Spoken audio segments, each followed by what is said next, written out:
यह किताब magic mindset, how to find your happy place असल में आपके दिमाग की अंदरूनी सेटिंग्स के बारे में है। हर दिन जो कुछ भी आपके साथ होता है उसे आप कैसे देखते हैं, कैसे महसूस करते हैं और उसके बाद क्या करते हैं, यह सब आपके माइंडसेट पर टिका होता है। प्रीति शेनॉय इसी माइंडसेट को समझाती है। वह दिखाती हैं कि खुशी कोई जादू की गोली नहीं है और न ही कोई एक बड़ा इवेंट है जो अचानक से आकर आपकी पूरी जिंदगी बदल दे। खुशी ज्यादातर छोटे छोटे डिसीजंस, छोटी सोच की बदलाहट और रोज की आदतों से बनती है। यह किताब आपको यही समझाती है कि आप अपने दिमाग को कैसे ऐसे ट्रेन कर सकते हैं कि वह मुश्किल समय में भी आपका साथ दे, आपको तोड़ने की बजाय संभाले। अगर आप अक्सर यह सोचते हैं कि मेरी लाइफ में कुछ भी ठीक नहीं है, मैं खुश क्यों नहीं रह पाता, बाकी लोग मुझसे आगे कैसे निकल गए, या मुझे समझ ही नहीं आता कि मैं क्या करूं, तो यह किताब आपको एक साफ नजरिया दे सकती है।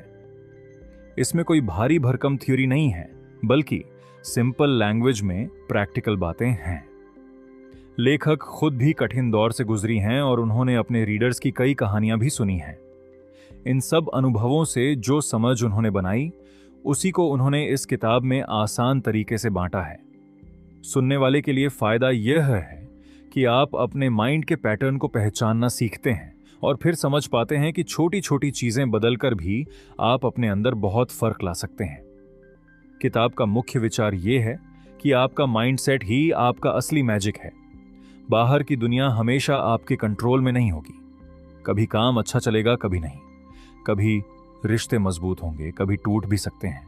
कभी सेहत अच्छी होगी, कभी बीमारियां भी आ सकती हैं। इन सब पर आपका पूरा कंट्रोल नहीं है। लेकिन आप किस तरह रिस्पॉन्ड करते हैं, क्या सोचते हैं, अपनी बातों और हालात को किस नजर से देखते हैं, इस पर आपका बहुत बड़ा कंट्रोल हो सकता है। यही मैजिक माइंडसेट है। यह कोई हवाई बनावटी पॉजिटिविटी नहीं है जहां आप हर चीज को जबरदस्ती अच्छा कहने लगें। यह एक ग्राउंडेड माइंडसेट है जिसमें आप रियलिटी को मानते हैं, लेकिन उस रियलिटी के अंदर भी अपने लिए रास्ता बनाना सीखते हैं। लेखक बार बार यह बात साफ करती हैं कि हैप्पी प्लेस कोई ऐसा स्टेज नहीं है जहां एक बार पहुंच जाएं तो फिर कभी दुख, फ्रस्ट्रेशन या गुस्सा ना आए। इंसान हैं तो सारे इमोशंस आएंगे। हैप्पी प्लेस का मतलब है ऐसा अंदरूनी बेस बनाने की कोशिश जहां आप बार बार लौट सकें। मतलब आप टूट भी जाएं लेकिन लंबे समय तक वहीं फंसे न रहें। आप रोएं भी, दुख भी महसूस करें, पर फिर थोड़ा थोड़ा करके खड़े होने की ताकत अपने अंदर से निकाल सकें। यह ताकत अपने माइंडसेट से आती है। जैसे आप जिम जाकर बॉडी को ट्रेन करते हैं, वैसे ही आप रोजमर्रा की आदतों, सोच और छोटे स्टेप्स से अपने दिमाग को भी ट्रेन कर सकते हैं। इस किताब की एक बड़ी बात यह है कि इसमें खुश रहो जैसा जेनेरिक उपदेश नहीं दिया गया, बल्कि यह बताया गया कि दिमाग कैसे काम करता है। अक्सर हमारा दिमाग नेगेटिव पर ज्यादा ध्यान देता है। दिन में अगर 10 चीजें होती हैं तो 9 ठीक हों और एक गड़बड़ हो जाए तो हमारा फोकस उसी एक गड़बड़ पर अटक जाता है। रात को सोने से पहले भी हम उसी को याद करते रहते हैं। फिर धीरे धीरे आदत बन जाती है कि जो नहीं है, जो गलत है, जो कमी है, बस उसी पर नजर जाती है। प्रीति बताती हैं कि यह पैटर्न अगर चलता रहा तो धीरे धीरे हमें लगेगा कि पूरी जिंदगी खराब है, जबकि असल में ऐसा नहीं होता। माइंड को ट्रेन करना मतलब इस पैटर्न को पहचान कर थोड़ा थोड़ा बदलना। माइंडसेट बदलने का पहला सिंपल कदम अवेयरनेस है। जब तक आप यह नहीं समझेंगे कि आप दिन भर क्या सोचते रहते हैं, तब तक आप कुछ बदल भी नहीं पाएंगे। किताब में एक तरह से यह सलाह है कि आप खुद को ऑब्जर्वर की नजर से देखें। मान लीजिए कि आपके दिमाग के अंदर कोई छोटी सी कैमरा है जो आपके विचारों की रिकॉर्डिंग कर रही है। जरा सोच कर देखिए, वह रिकॉर्डिंग सुनेगा तो उसे क्या क्या सुनाई देगा। मैं बेवकूफ हूं, मेरे साथ ही ऐसा क्यों होता है, लोग मुझे पसंद नहीं करते, मेरे पास कुछ नहीं है। अगर ऐसी लाइंस बार बार चलती रहती हैं तो समझिए कि आपने खुद के खिलाफ ही कैंपेन शुरू कर रखा है। किताब कहती है कि सबसे पहले इस अंदरूनी लैंग्वेज को पकड़ना जरूरी है। लेखक यह भी बताती हैं कि बहुत बार हम अपना मन खुद ही दुखी कर लेते हैं क्योंकि हम कंपैरिजन की आदत छोड़ नहीं पाते। सोशल मीडिया पर किसी फ्रेंड की छुट्टियों की फोटो दिखी तो तुरंत लगता है कि हमारी लाइफ बोरिंग है। किसी की प्रमोशन की न्यूज़ देखी तो अपने करियर की सारी कमियां याद आ गईं। किसी की शादी, किसी का एक्सपेंसिव गिफ्ट, किसी का नया घर, हर चीज हमें याद दिलाती है कि हम पीछे हैं। प्रीति समझाती हैं कि यह कंपैरिजन का खेल एंडलेस है। अगर आप इस ट्रैप में फंसते रहेंगे तो जितना भी हासिल कर लें, हमेशा थोड़ा कम लगेगा।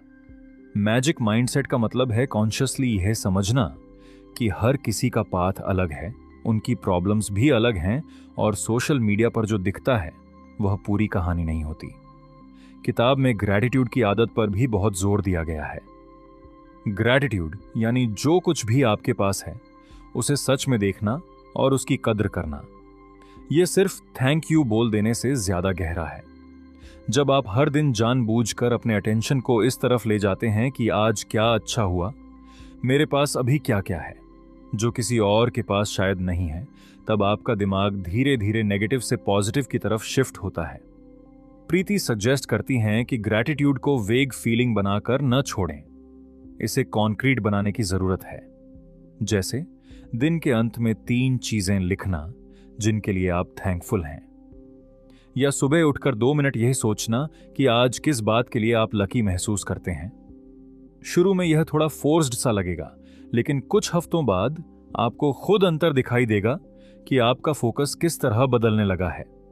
ग्रैटिट्यूड का मतलब यह भी नहीं कि आप अपनी प्रॉब्लम्स को इग्नोर कर दें। इसका मतलब यह है कि प्रॉब्लम्स के साथ साथ जो ठीक चीजें हैं उन्हें भी देखने की आदत डालें।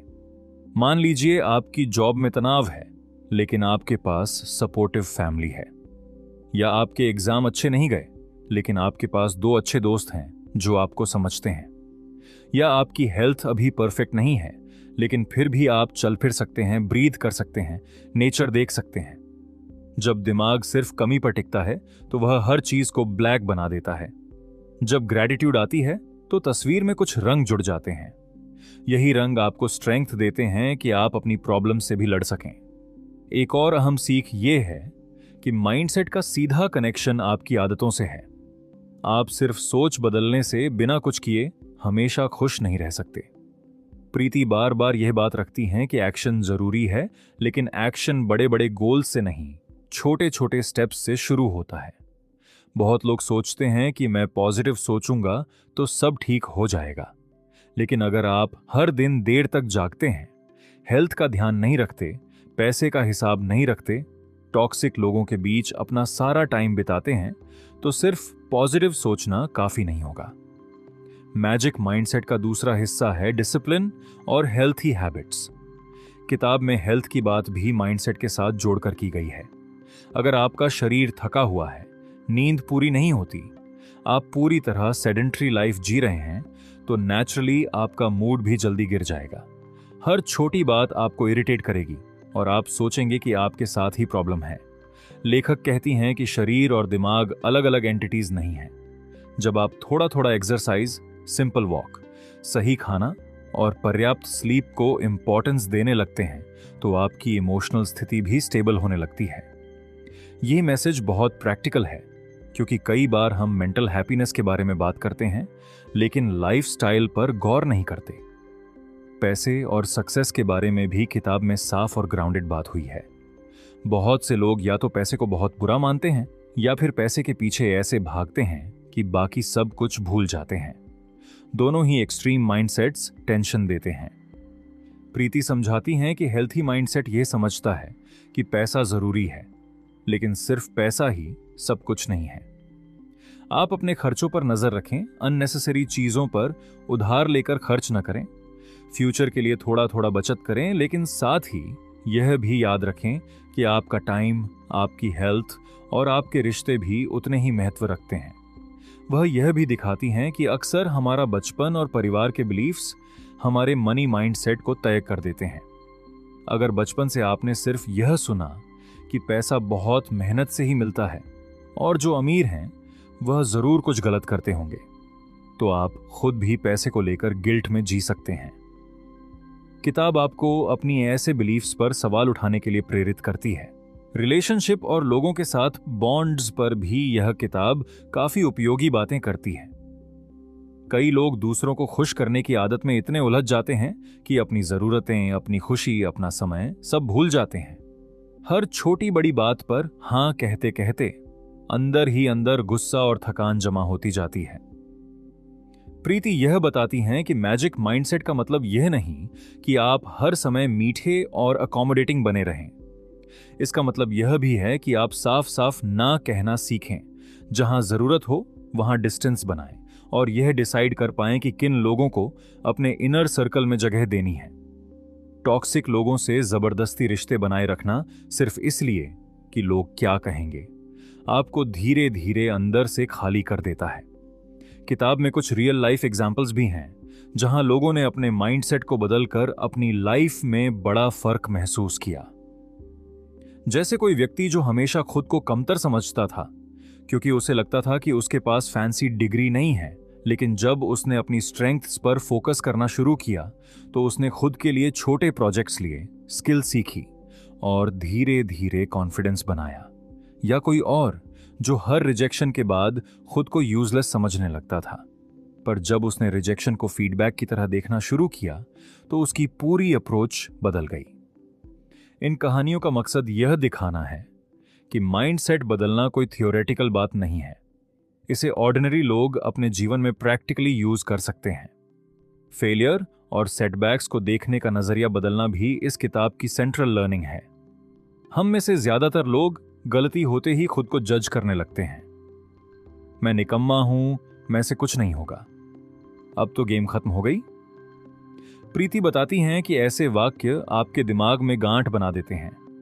फिर आप रिस्क लेने से डरने लगते हैं, नई चीजों से दूर भागते हैं और सेफ जोन में ही रहना चाहते हैं। मैजिक माइंडसेट आपको यह सिखाता है कि गलती होना नॉर्मल है, बस यह जरूरी है कि आप उसके बाद क्या करते हैं। आप अपने आप से यह सवाल पूछ सकते हैं, इस एक्सपीरियंस से मैंने क्या सीखा, अगली बार मैं क्या अलग कर सकता हूं। यह बात 5 साल बाद कितनी इंपॉर्टेंट रहेगी। जब आप इस तरह के सवाल पूछते हैं तो दिमाग ब्लेम से निकलकर सॉल्यूशन की तरफ सोचने लगता है। प्रीति खुद भी राइटिंग और करियर को लेकर रिजेक्शन झेल चुकी हैं। उन्होंने यह देखा कि टैलेंट के साथ साथ दृढ़ता भी उतनी ही जरूरी है। अगर उन्होंने पहली ही ठोकर पर हार मान ली होती तो शायद आज वह इतने लोगों तक अपनी बात न पहुंचा पाती। वह यह पॉइंट बार बार सामने लाती हैं कि हम अक्सर सक्सेस की शाइनी तस्वीर देखते हैं, लेकिन उसके पीछे के फॉल, डाउट, फियर और मेहनत को इग्नोर कर देते हैं। जब आप समझ जाते हैं कि हर बड़े काम के पीछे असफलता और स्ट्रगल का हिस्सा होता है, तो अपनी छोटी बड़ी गलतियों से आप उतने डरते नहीं हैं। किताब में सेल्फ टॉक यानी अपने आप से बातचीत पर भी काफी ध्यान दिया गया है। आप दिन में सबसे ज्यादा किससे बात करते हैं? असल में आप खुद से ही, लेकिन यह बातचीत अक्सर अनजाने में चलती रहती है। अगर यह बातचीत हार्श और जजमेंटल है तो आप धीरे धीरे खुद पर भरोसा खो देंगे।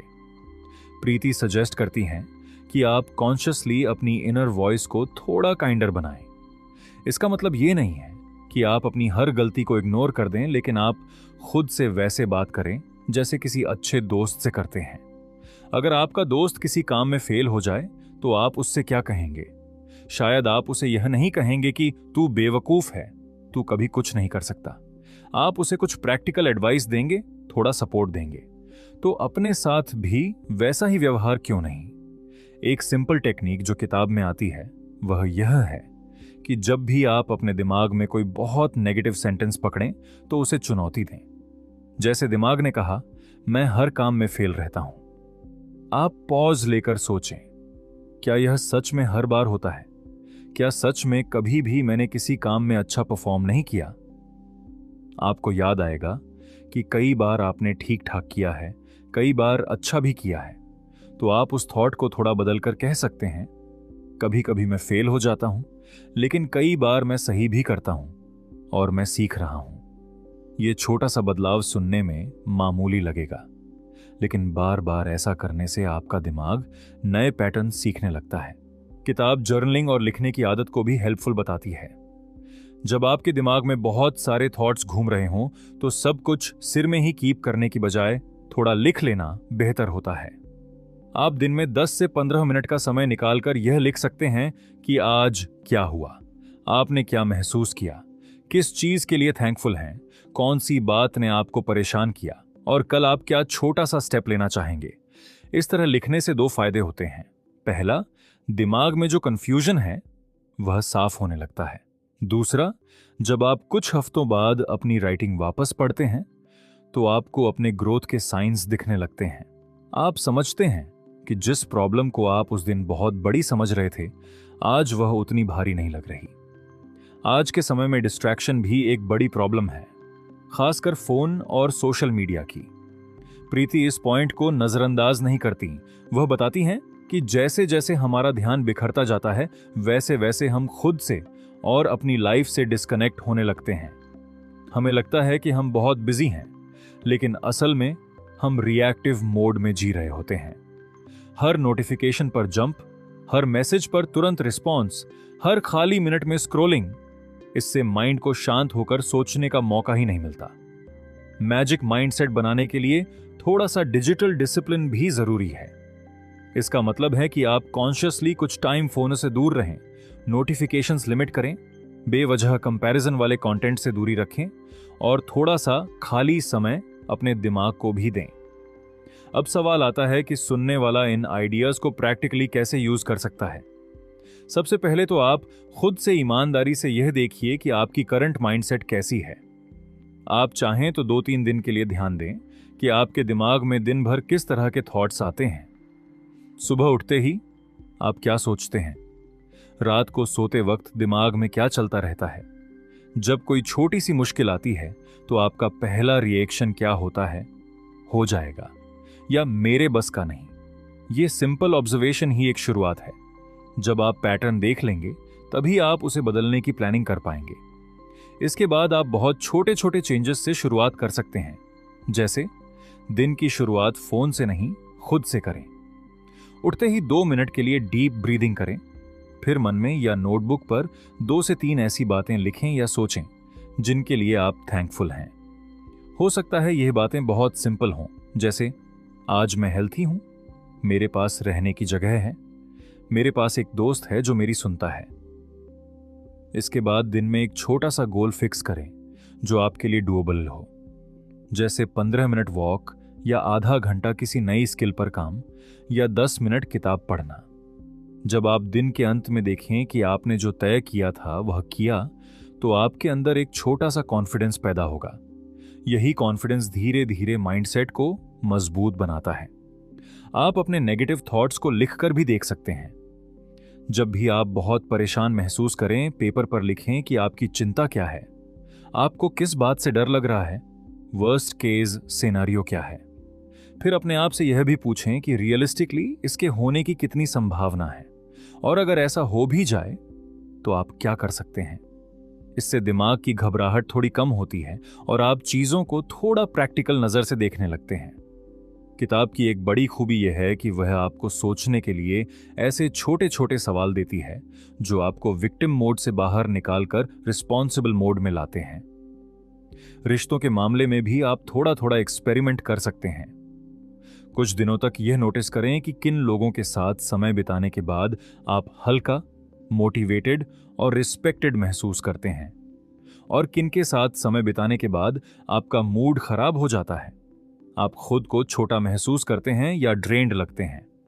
फिर धीरे धीरे आप अपने आप से यह वादा कर सकते हैं कि आप उन लोगों के साथ ज्यादा समय बिताएंगे जो आपकी ग्रोथ में मदद करते हैं, और उन रिश्तों से थोड़ा डिस्टेंस बनाएंगे जो लगातार आपको नीचे खींचते हैं। यह आसान नहीं होता, खासकर जब बात परिवार या पुराने दोस्तों की हो, लेकिन छोटे छोटे बाउंड्रीज बनाना लंबे समय में आपके मेंटल हेल्थ के लिए जरूरी है। मनी और करियर के लेवल पर आप प्रैक्टिकल स्टेप्स ऐसे ले सकते हैं कि आप अपने खर्च और इनकम का रफ हिसाब लिखें। 1-2 महीने तक आप यह ट्रैक करें कि आपका पैसा कहां जा रहा है। सिर्फ यह अवेयरनेस ही कई लोगों की एंग्जाइटी कम कर देती है, क्योंकि उन्हें साफ दिखने लगता है कि कौन सी चीजें जेन्युइनली जरूरी हैं और कहां वे सिर्फ दिखावे या हैबिट से खर्च कर रहे हैं। फिर आप छोटे छोटे फाइनेंशियल गोल्स बना सकते हैं, जैसे हर महीने थोड़ा सा अमाउंट बचाना या कोई अननेसेसरी सब्सक्रिप्शन बंद करना। इससे आपके अंदर कंट्रोल की फीलिंग आती है जो मैजिक माइंडसेट का हिस्सा है। यह किताब सभी उम्र के लोगों के लिए लिखी गई है।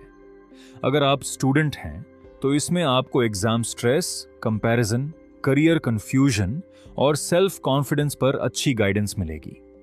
आप समझ पाएंगे कि मार्क्स इंपॉर्टेंट हैं, पर आपकी पूरी वैल्यू सिर्फ उनसे तय नहीं होती।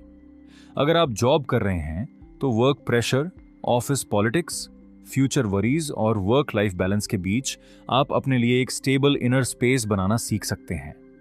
अगर आप होम मेकर हैं तो यह किताब आपको यह महसूस कराती है कि आपका काम कम इंपॉर्टेंट नहीं है और आपको अपनी आइडेंटिटी और खुशी के लिए गिल्ट फ्री टाइम लेने का पूरा हक है। मिडिल एज या रिटायरमेंट के आसपास के लोग भी इससे बेनिफिट ले सकते हैं, क्योंकि लाइफ के इस फेज में आइडेंटिटी बदलती है, रोल्स बदलते हैं और कई लोग खालीपन या बेकारपन महसूस करने लगते हैं।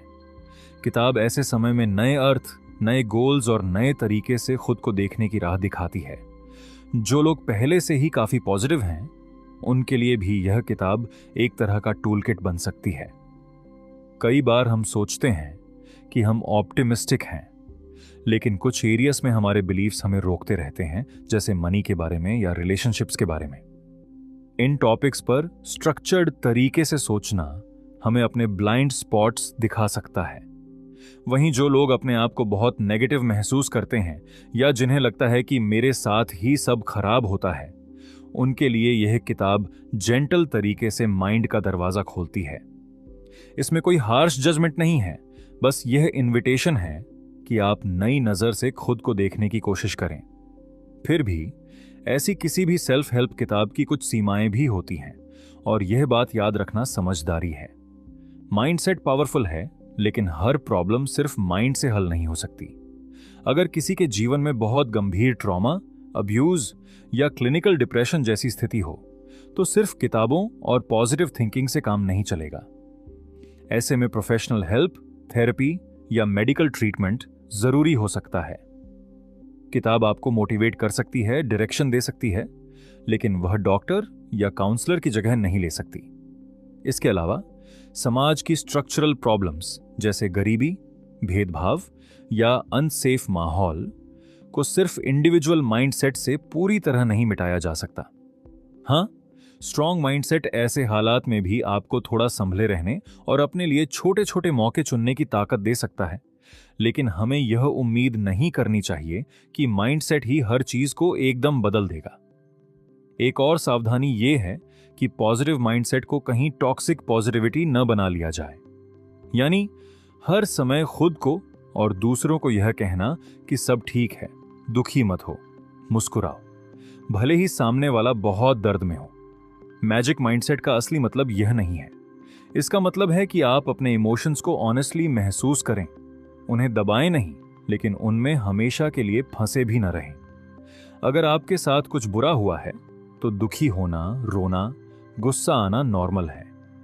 किताब की लर्निंग यह है कि उस दुख के बीच भी आप अपने लिए छोटी छोटी उम्मीद की किरणें ढूंढें और धीरे धीरे आगे बढ़ने की कोशिश करें।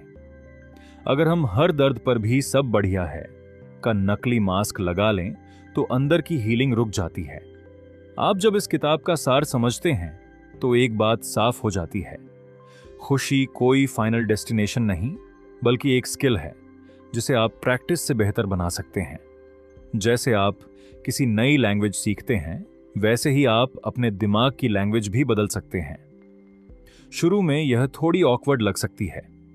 आप खुद से पूछ सकते हैं कि मैं क्यों लिखूं ग्रैटिट्यूड जर्नल, मैं क्यों अपनी इनर वॉइस पर इतना ध्यान दूं, मैं क्यों अपने बिलीफ्स पर सवाल उठाऊं। लेकिन जैसे जैसे आप छोटे छोटे स्टेप्स लेते रहते हैं, वैसे वैसे आप खुद में सटल बदलाव महसूस करेंगे। आप छोटी छोटी बातों पर उतने टूटेंगे नहीं, आप अपने स्ट्रेंथ्स पर थोड़ी ज्यादा नजर डालेंगे। आप अपने शरीर, पैसे और टाइम के साथ थोड़ा ज्यादा रिस्पेक्टफुल व्यवहार करेंगे। आखिर में मैजिक माइंडसेट आपको यह मैसेज देती है कि आपकी लाइफ भले ही पूरी तरह आपके हाथ में ना हो, लेकिन आपका नजरिया और रिस्पॉन्स काफी हद तक आपके हाथ में है। आप चाहे जिस भी फेज में हो, स्टार्टिंग पॉइंट पर, बीच के रास्ते पर या किसी नए मोड़ पर, आप आज ही से अपने माइंडसेट पर थोड़ा थोड़ा काम शुरू कर सकते हैं।